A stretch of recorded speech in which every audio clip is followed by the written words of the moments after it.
ትልቅ የመሆን ህልም ያለው አይጥ። ሉዊ ማክስ አይጡን ተዋወቁት። ስሙን ብዙም አይወደው። ቦቦ ወይም እንደዚህ ያለ ስም ቢኖሩ ደስ ይለው ነበር። ግን ወላጆቹ ሉዊ ማክስ ብለው ይጠሩታል። እናቱ ሉዊ የተባለ ዘፋኝ አድናቂ ነበሩ። አባቱ ደግሞ የሆነ ጊዜ ማክስ የሚባል ጢንዚዛ ነበራቸው። የሁለቱ ስሞች ጥምረት ነው እንግዲህ ለሱ የተሰጠው። የምጠራበትን ስም መምረጥ የነበረብኝ እኔ ነበርኩ አለ በመስታወቱ ራሱን አተኩሮ እያየ። ትልቅ ቢሆን ኖሮ የፈለገውን ሁሉ ማድረግ እንደሚችል ያስብ ጀመር። ልጅ በመሆኑ ብቻ ካላግባብ መብቱን እንደተቀማ አሰበ። ትልቅ ቢሆን ደሳስ የሚሉ ነገሮች ማድረግ ይችላል። ትልቅ ሲሆን ትክክለኛ አውሮፕላን ማብረር ይችላል። በጀልባ ውቅያኖስን ማቋረጥ ይችላል። ትላልቅ ተራራዎችን መውጣት ይችላል። ጨረቃ ላይ መውጣት ይችላል።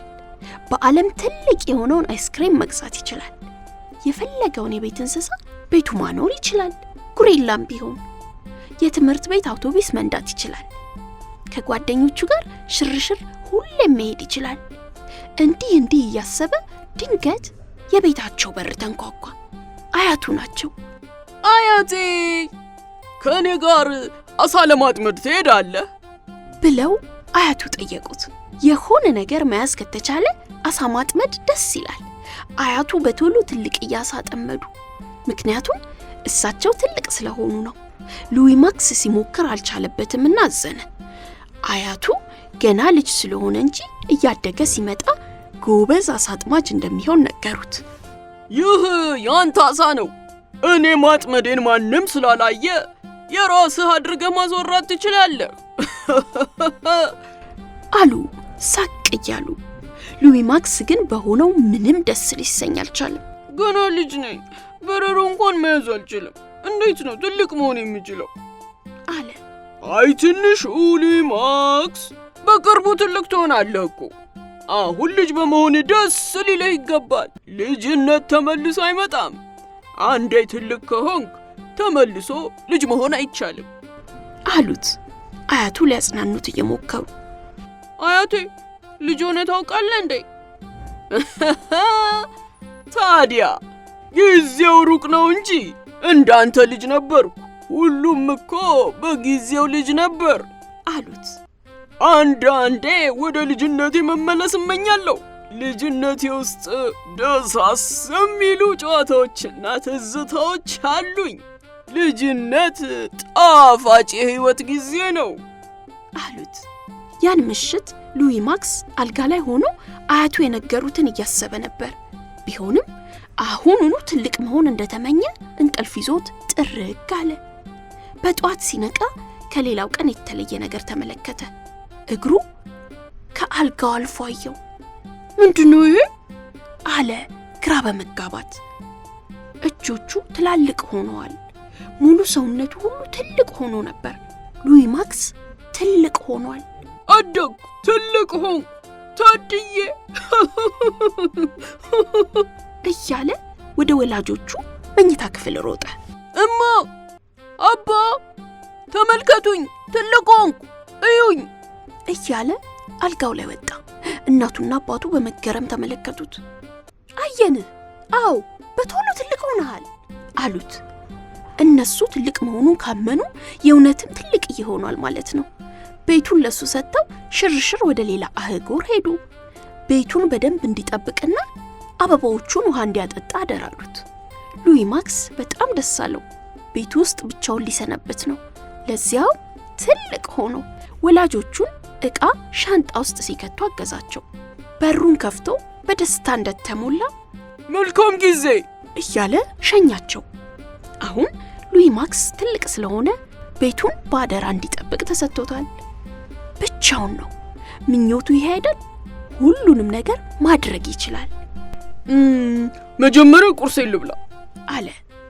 ኮርንፍሌክስ በለስላሳ መጠጥ አዘጋጀ። ጣፋጭ የቸኮሌት ቂጣ ብዙ በላ። እንደሚፈልገው አዘጋጅቶ በላ። ከዚያም ወደ መጫወቻ ስፍራ ጓደኞቹን ሊያገኝ ሄደ። ጓደኞቹ ሉዊ ማክስን ሲያዩ በጣም ደነቃቸው። እንዴት በአንድ ቀን ትልቅ መሆን እንደቻለ አስገርሟቸዋል። ሲገርም እንዴት እንዲሆንክ ዴ ይገርማል እኮ ሆ አረ ይገርማል እያሉ ተመለከቱት። አብሯቸው መጫወት ግን አልቻለም። ጨዋታዎቹ ለሱ አልሆኑም። ለልጆች ብቻ ተብለው የተዘጋጁ ናቸው። ሚዛንም ቢሆን ገመድም ቢሆን ኳስም ቢሆን ከጓደኞቹ ጋር መጫወት አልቻለም። ደስ አላለውም። ከሰፈሩ ራቅ ብሎ ሄደ። አሻንጉሊት መሸጫ ሱቅ ሲመለከት ቆም አለና ወደ ውስጥ ገባ። ሁሉንም አሻንጉሊቶች መግዛት ፈለገ። ሁሉም ውድ ናቸው። ቢሆንም ትልቅ ስለሆነ ሊገዛቸው ፈልጓል። ብር ይዘሃል አሉት ባለሱቋ ሴት። አይ አላስኩም። ግራ ገባው። ገንዘብ ለካ ያስፈልገዋል። ትንሽ አሰብ ሲያደርግ ባንክ ቤት ትዝ አለው። ባንክ ሄዶ ባንኩ ውስጥ ያለውን ሁሉ ብር ማውጣት እንደሚችል እያሰበ በፍጥነት ከሱቁ ወጣ። ባንክ ደርሶ ገንዘብ እፈልጋለሁ ብሎ ሰራተኛዋን ጠየቀ። ስንት ብር ፈለግ? ባንክ ውስጥ ያለውን ሁሉ ገንዘብ አላት። የባንክ ሰራተኛዋ ግራ ተጋብታ አየችው። ባንክ ዘራፊ ሌባ ነህ እንዴ አለችው። አረ ሌባ መስላለሁ እንዴ አለ ተደናግጦ። ገና ማደጌ ነው። እናም ብዙ ገንዘብ እፈልጋለሁ። ትልቅ ሰው ሲኮን ብዙ ገንዘብ ያስፈልጋል። ቢያንስ ለመጫወቻና ለመዝናኛ ገንዘብ ያስፈልገኛል አላት። ባንክ እኮ የሰዎች ገንዘብ በጥንቃቄ የሚያዝበት ስፍራ ነው እንጂ እንደፈለከው መታ ያሻህን ብር መውሰጃ ቤት አይደለም ብላ ልታስረዳው ሞከረች። ስለዚህ እዚህ ያስቀመጥከው ገንዘብ ከሌለ ምንም አይነት ገንዘብ ማውጣት አትችልም። ለምሳሌ ህፃናት መዋያ ሄደ ደስ ያለህን ህፃን አንስተ መውሰድ እንደማትችለው ማለት ነው። የተረዳህ ይመስለኝ አይደለም አለችው። ግን ምንም አልገባውም ነበር። ብዙ ብታስረዳው ደስ ባላት፣ ግን ጊዜ አልነበራትምና ትታው ሄደች። ወደ ቤቱ እየሄደ ሳለ ኬክ ቤት ተመለከተ። እንዴት ያስጎመጃሉ! የሚጣፍጡ ነው የሚመስሉት እያለ እየጎመጃ ኬኮቹን ተመለከተ። ግን በኪሱ ምንም አይነት ገንዘብ ስላልያዘ አዘነ።